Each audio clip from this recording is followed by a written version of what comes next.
Ron, my phone is making noises. It's buzzing. It's 2:00. It's time for the Division 8 meeting on June 21st. We're calling the meeting to order, Rick. Got it. You ready? You got that down? Yeah, it is. It's June 21st. Nice to see you, Rick. New members. We have some new members, but they're not here today. Craig Hatter's rejoined us, re-railed. Nice to see Craig again. And we have Mitch Sherrill and Chris Wilkerson. Chris Wilkerson's an N-scaler. For you N-scale minded people. Chris, Mitch Sherrill is an O-scale man. He's also a member of the Lionel Operating Club. Visitors. We do have a visitor. Chuck Androlo is here. Well, Russ is here, of course. Russ is usually at home being our off-site producer, but he's in person today for, I'm not sure why he's here, but we'll soon find out. Chuck Androlo is here, the superintendent of Division 7, to do another presentation, short presentation today. Well, it might not be so short, but important presentation, that's for sure. And Rob, I don't see any visitors online.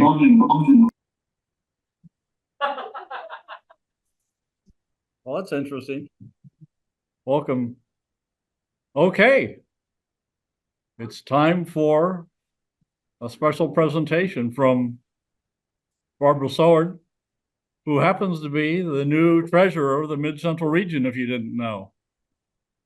She's here representing the Mid-Central region today. I'm going to tell you this, the Director's Award is voted on by the Directors of Mid-Central Region and is awarded to an individual member in the region in recognition of exemplary and outstanding service to the Mid-Central Region and the hobby of model railroading. And it's going to Russ Weiss. So come on down. Russ is one of those guys, he's one that he'll tell you, I got a guy. It's that one right there. Oh, okay, we're in this place. Okay. Russ will tell you he's the one that's I got a guy, but sometimes, most of the time, a lot of time, he is the guy. I can't tell you the times that he's been at our house doing things on our layout. I just come for the cookies. Oh, so the secret is out now. Okay, so I have to keep making cookies, keep driving him to come and help work. Okay, so but he's always anxious to share his knowledge with others. Russ has been an NMRA and Division 8 member for 25 years. He was assistant superintendent from 2011 to 2014. And as a assistant superintendent, he took over as superintendent after Jerry Ashley's death. And then he did 2 consecutive terms as superintendent after that. And he's been a trustee ever since. He's also our meetings and program chairperson. So he's responsible for getting these programs together. And he's done that for the last 15 years. Jeez, Really? Don't tell him that. It's just been 5. I think that's a typo. Oh, you think? Oh, okay. So, well, you had to put something in there to get the award, right? This is one of my first official. This is one of my first official duties, aside from writing the check to pay for this. That was my first one, so now getting to give it to him is my second one. But anyway, he's also responsible for our summer picnic and our Christmas party. He was a 2013 recipient of the Silver Spike Award, which y'all know that's just awarded to people who are active and do a lot for the division and for the hobby. He was also a committee member of the 2017 Pan American convention that we sponsored in 2017. He's been on the train show committee for the last 15 years, and he's usually the man there collecting the money. He's been our offsite Zoom producer for the last, as long as we've been doing Zoom, since probably 2020, which is why it's unusual. We got him here today to give him the award, so we had to make some arrangements for that. But as you know, it's important that we have this offsite producer just in case the internet goes down here, so that we have someone on site so that the meeting can continue for our members who are watching this online. He's a frequent contributor to the pie chart, articles, photographs, different things like that. Okay, more notes here. More notes. Yeah, Jeez, oh, jeez. Hey, tonight, Ross, my goodness. We have time for the clinic. Russ often opens his New York Central layout for visits and operating sessions. He's done virtual presentations to divisions across the Mid-Central region during the pandemic and since. He's written articles for Model Railroader, Railroad Model Pressman, and New York Central Historical Society. Now you're right the newsletter. first time. And he's attended numerous events on behalf of his Model New York Central at the New York conventions in person. So he's one of those people that really is helpful and in promoting the hobby. And it is my privilege to present him with the 2025 Directors Award. Thank you, Barb, and thank you, everyone. Wow, I've been doing that stuff for that long, huh? It's very humble to get this award, and like I said to a number of you, like all of you, we try to do all that we can and hope it's enough. So I guess I did a little bit more than enough, and I will try to live up to this going forward. So thank you very much.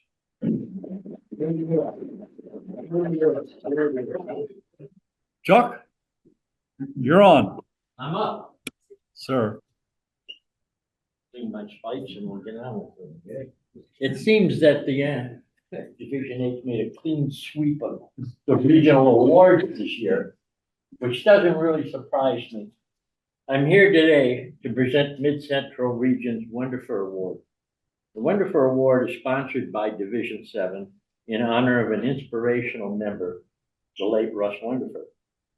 By vote of the MCR superintendents, the 2025 recipient is Division 8's own Mike Barry.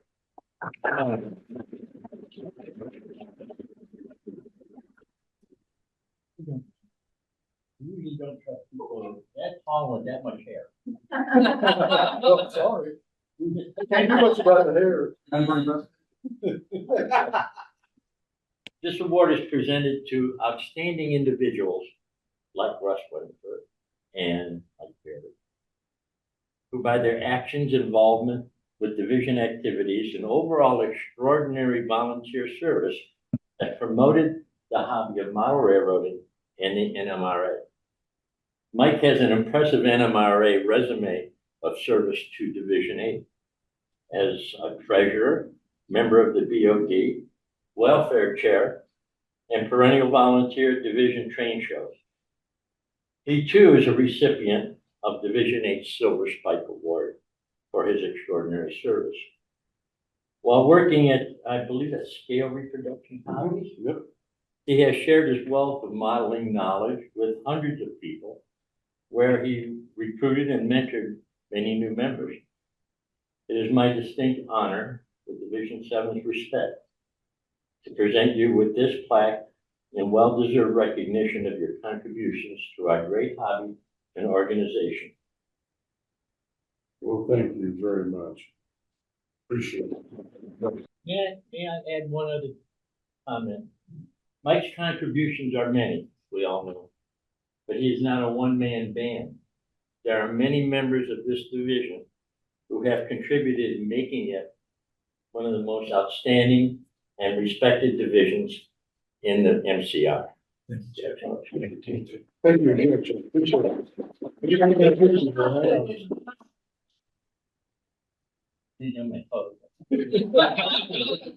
Thank you, appreciate it. Welcome. You know, if there was ever an award given that was a shock to someone, this is it. I had no clue. In fact, as most of you know, we weren't even there when it was given out, when it was originally awarded, because no clue. So it's been a surprise and a very, very, very delightful surprise. Like Russ said so well. Now the problem is trying to live up to this thing. So we're gonna work at it. Thanks to everyone. Appreciate it.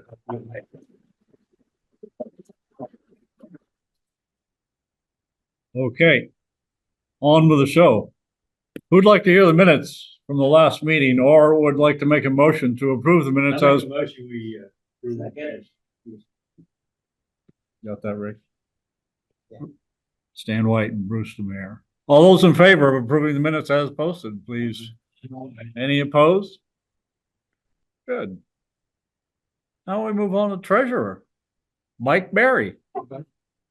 Imagine that. All right, well, this is blissfully short this month, not a lot of it. Financial activity, expense wise, any questions? Okay, Okay, Mike. Committee reports, you're up. I make a motion to accept the treasurer's report. Yeah. All those in favor of accepting Mike's report?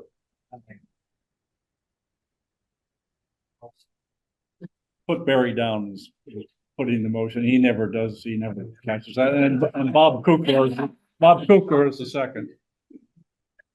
I'm rusty, you know, it's been 5 weeks since the last meeting. Go ahead, Mike. all right.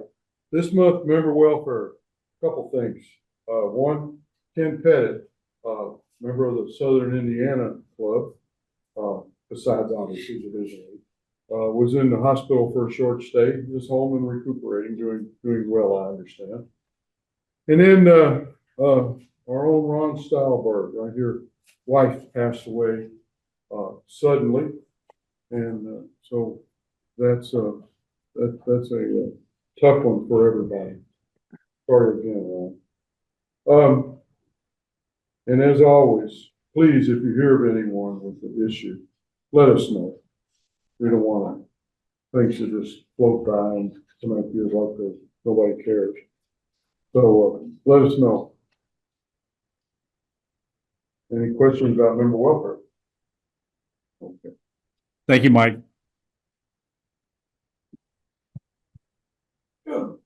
Bob, it's time for AP.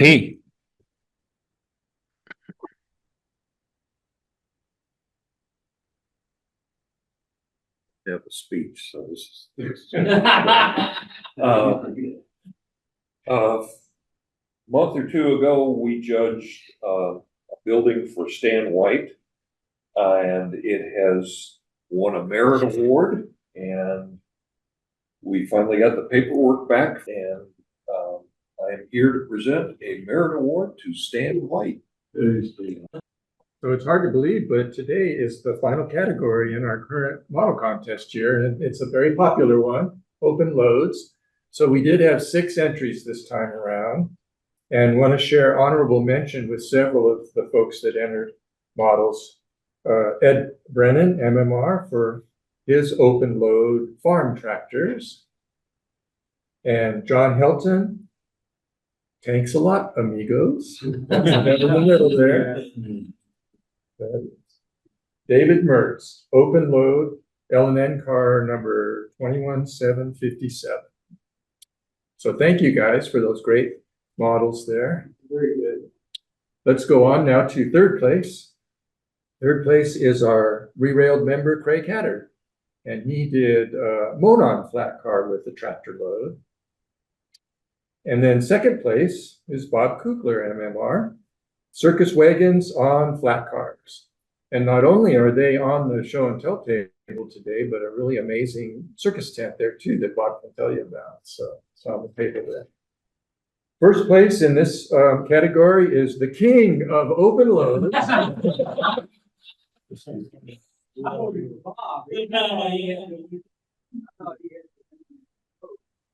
yes, we had some great models this time around. This is an orange cylindrical radiator. I'll let Bob explain what it does or what it's for, but it's wonderful. So come on up, Bob. We got a certificate for you. Oh. There it is. Thank you very much. Appreciate that. Thank you. So Bob, where can we read more about this open load? I can't believe he's not promoting this. He says every month. Yeah, I'm trying to think. July. You can read about this load in the July issue of the NMRA magazine. On your newsstand now. On your newsstand Right. And Yeah, it's on the show and tell table too, along with several other models there. So- Yeah, well, yes, it is on the, I didn't unpack from the convention, which was in May. So when I went downstairs to select what I was gonna take, the thing was right there. I just picked up the whole thing and brought it. So, I mean, Cool. That's- you know, that works. pays not to unpack some. There's a number of other items, either during the break or afterwards, take a look. So, well, next month, of course, we have no meeting because it is our annual picnic at Bluegrass Museum, and we will be making the awards presentations and giving out the prizes to our first, second, third winners. There's a flyer there for that, so get your tickets now. And then in August, we will be back to our monthly meetings with the first category of the new model contest year, which is maintenance of way equipment, another popular topic there. So getting ready for the new model contest year to begin in August, wanted to share with you just some hints and some suggestions and updates that have come from some of the membership and some of our leadership in Division 8. First of all, we would love for you all now going forward to identify when you submit your photos for your model entry, which of the photos are prototype photos. That's a way that a lot of us show how our models track with the prototype. But we'd love for you to please indicate which those are, because frankly, in the 21st century, modeling has gotten so good that a lot of times when you look at a photo, you're wondering whether it's a prototype photo or not. So, secondly, we would also appreciate if you could list the scale of the model that's entered. Most folks do, but just as a reminder, if you read your narrative and everything and it's not there, we now have a place for you to indicate that on the model contest form. Thirdly, just a reminder that you can enter one time per category, but that doesn't mean that you can only enter one model per category, because sometimes circus wagons just go together. Sometimes your steam engine has a water bottle attached to it. Sometimes your crane has a boom car attached to it. So there are logical ways that multiple models can be part of one entry, but it's part of the story there. Finally, we have two categories that sometimes people get a little mixed up on. One is open loads, today's category, and that's where we're focusing on the actual load for the modeling of the load, and we're looking at that. And then the other one is our freight car category we had a few months back, where it may have an open load on it, but we're focusing on the modeling of that freight car for that particular category. So just a friendly reminder to everybody, both modelers and those that vote in that. So any questions at all? All right, well, thank you all for participating in this model contest here, and we will see you at Bluegrass. Thank you, Barry. Thanks for running a good contest again this year. I love you.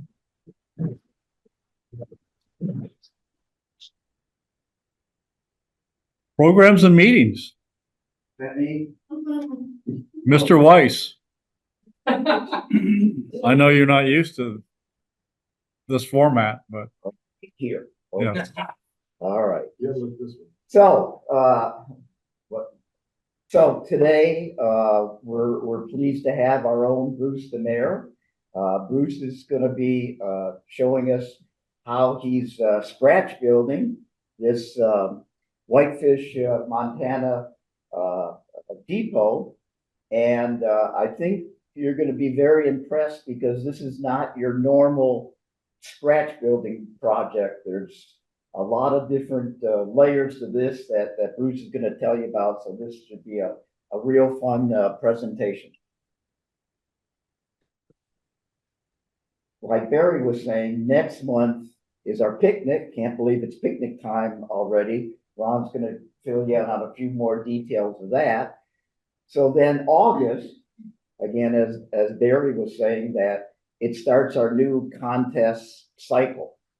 And I thought it would be good to maybe pass along some photo techniques so that when you submit your, structure, car, whatever, that, as Stan says, really pops out, really gets your attention over the many months, I sometimes like, that's a nice model, but boy, it's could have maybe had a little bit more light, maybe a little different angle. So I'm gonna pass along a few things to you, and hopefully then that will, work out fine and a little better photos for next year's cycle. So, thank you. Oh, yes, that guy. Uncle Russ, Uncle Uncle Russ. Sam.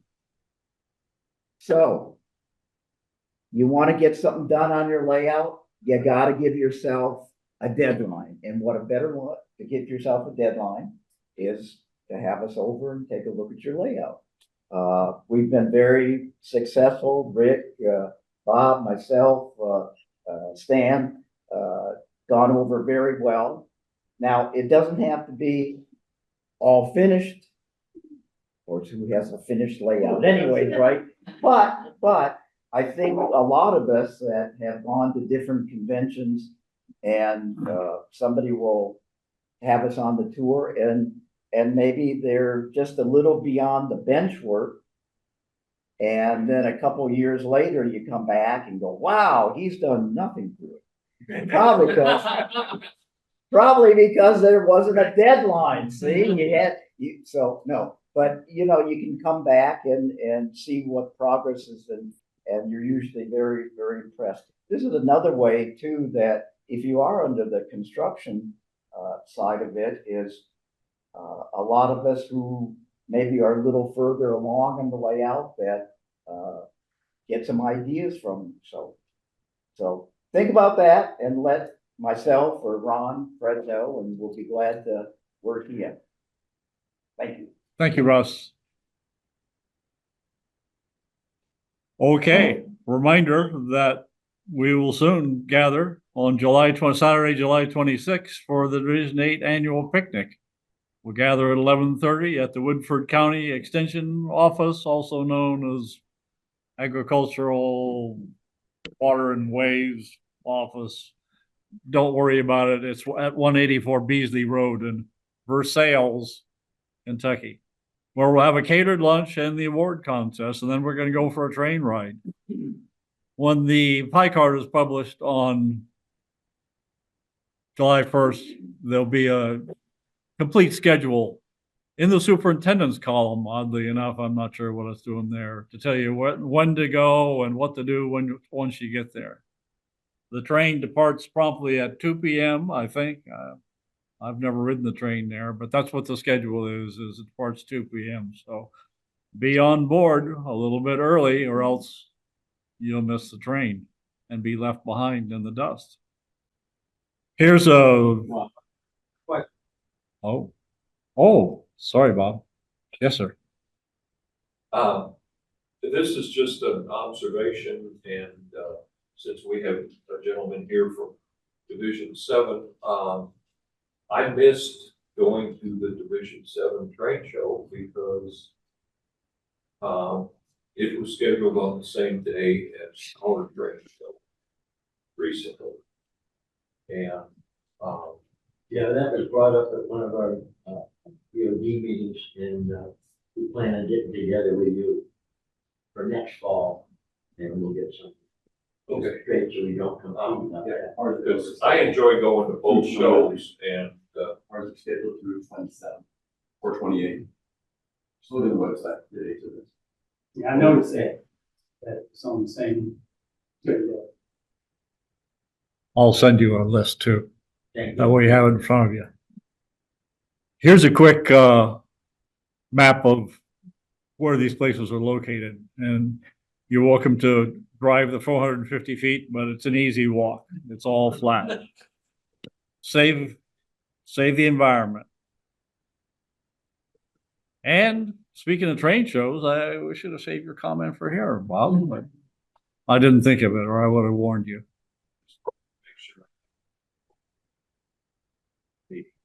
Thank you.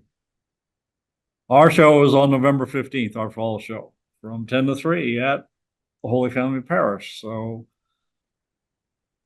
it's right around the corner virtually. And probably at the August meeting, we'll be having a sign-up sheet, encourage you to volunteer to help at the show. And, oh yeah, before we adjourn, we're quick spiel here. The DVDs in our library have not been moving. Nobody has checked anything out in 25 years. And since most don't have a DVD player anymore, or one that is active, you might have one down the basement TV like I do. We're unloading. You're welcome to help yourself to any DVDs. I think there's a couple of, what do you call those other things, those tape things? VHS, there's a couple. There's no VHS. What are those other ones back Beta. No, there's a box that has 10 DVDs in it. there? DVDs. Okay, all right. I thought I saw some tape back there too. Anyway, help yourself. Whatever doesn't go today is going to be donated to another. If I may. There's rubber bands around some because they're sets. You can take one or whatever, or the set. Cardboard box has, gosh, must be 100 DVDs in it. That the NMRA put together a few years ago, sent out to the divisions. They're DVDs of individual clinics from the different conventions. There's even a piece of paper, two sheets of paper there that list them all. I don't, if you want to root through there and find some or grab a handful or whatever, suit yourself. But that's what's the individual DVDs in that cardboard box are all. The other ones are pretty self-explanatory. Help yourself, please. And because we're not really having a library anymore, but we still have some tools that we share with members. So we're changing the name of the library to, what do we change it to? The Tool Room? Yeah. And Mike is now the tool trustee. So if you want to borrow the fast track jigs, you can continue to email Division 8 and Mike will hook you up if you want to borrow the tools. And there is on the webpage a complete list of the tools available. And we may be adding more tools. Can I ask a question about that? Would the process accept the idea of someone loaning a tool to the tool room, but not having the tool room have it in its presence? For example, if I had something that I thought would be helpful for somebody, I'd like to maintain control over it in the sense that I know where it's at, but I'd like to be able to let other people use it. We can facilitate that and get the tool loaned for you and keep track of it and get it back to you. Yes. And you use it once every 4 years. So Absolutely. We'll kick that down the road, Bruce. That's a good idea, and we'll do some publicity on a little marketing and get people possibly to have the same kind of tool that you're talking about available through the library to loan to another member. And you're right. You spend a bunch of money on a tool, you need to do a job, and then you don't want to necessarily give it away, but somebody else spend the same amount. you can loan it. It would be good for people to know. So with that, unless we have any other questions or comments, we're going to adjourn the meeting, take a 5-minute break. No, we're not taking a 5-minute break. Oh, well, originally there wasn't a back. Originally wasn't. And then stuff happened. Stuff happened. And the stuff that happens was some of the stuff that's back there. So let's do a quick back to basics on Groups IO. I'm not going to show you how to use it, but let's talk about what it is. It's the Division 8 Groups IO email group. It's free to us. We were an early adopter, so we have some things in there that a lot of other groups do not have, such as a calendar and files and stuff like that. It is your local collaboration group. We started this right at the beginning of the pandemic, and we didn't know the pandemic was coming, so we've been looking at it, go and make it happen. It's a way to transfer knowledge between each of us across the organization. It's a way to talk up and down. Ron, there you go. The organization. Now, before we'd send out emails, but there really wasn't an easy way to share the information across. And now we can share that information free to everybody. And if you're not a member, shame on you. It's a great resource. Just send an email to Division 8. So let's talk about a little bit of history here. Back on Friday, June 6th, Bob Frankrone shared some photos and a commentary about a project to create an open load of worn out ties. It was kind of neat. By the time we got to June 20th, there were 22 messages or replies from 8 Division 8 members. That is, in my mind, awesome that we could do that and share that information and ideas and so forth across the organization. So this is what it started out with. These are some photos that people sent to Bob. Hey, we found some pictures online. Here are some examples. And this was, I think, from Craig Hatter sent this one in. His example of an open load, not exactly ties, but instead a false bottom. And that was part of the discussion also. Randy, back here, Randy Griggs, said, hey, I found this neat file online at, did you find it at Thingiverse or somewhere else? Thingiverse, there you are, okay. On Thingiverse, and said, you know what, with a little bit of math, I could make this an S-scale load of old worn out ties, which is kind of cool. And then I said, I can up the ante on this one. I can make one in HO, and I just a little bit different math. And Randy has his over here. I have mine. I have a couple examples over there also. Now, what I wanted to do is make sure it fit exactly in that Walther's mainline railgun 53-foot railgun gondola. So I did the math and said, it's not exactly right, but it's pretty close. And then I fudged the axis. So I made it a little longer and a little wider. And you can do that in the 3D print program. It took just a couple minutes to do that. And I said, print it. And then I stopped it after the second layer. Because it prints from the bottom, I didn't want to waste an hour and a half of print of resin, of filament. So I just stopped it after the second print. And I got this little flimsy thing. And I said, will this fit in the bottom of the gondola? It was a little wide. So I shaved off a 0.5 millimeter. Not quite like the Virginia Slims ad. You know, it wasn't a full silly little millimeter. It was a 0.5 millimeter. Okay. You all remember that. Yeah. Yeah, you didn't have to answer that to date yourself, Bob. So it fit exactly in there. And then I printed it out. When I finished printing it, a little bit of cheap Krylon earth brown camouflage paint, let that dry for about 10 minutes, some gray craft paint, dry brush it on there, and the results are over there. It actually looks better, much better in person than it does there. Yeah, this is just a quick snap and move along.